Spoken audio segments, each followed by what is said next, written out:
Məni ilk baxışdan etmisən heyran. Bir gülüş bəs etdi, dəyişdi dövran. Yaşamaq xəyalım değildi mümkün. Ağlımı apardın özünlə canan.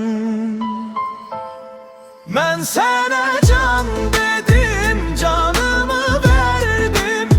Eş bağından en güzel günleri derdim.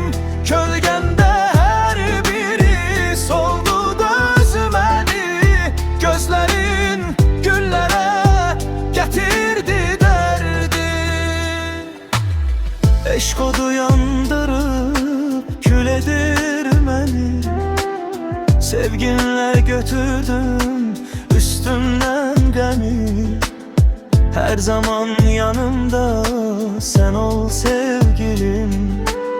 Bir gezey dünyanı, bütün alemi. Ben sana can dedim, canımı verdim. Eş bağından en güzel günleri derdim. Kölgende her biri soldu dözmedi. Gözlerin güllere getirdi derdi.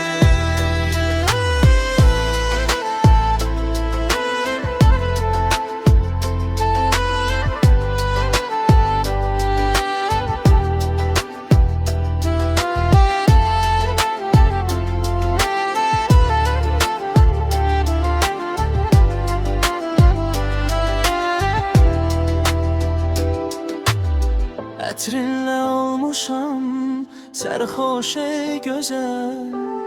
Sevginlə durmadan yazaram gəzəl. Aşıqın divanə qalıb çöllərdə. Sevgimin dastanı gəzər dillərdə. Mən sənə can dedim, canımı verdim. Eş bağın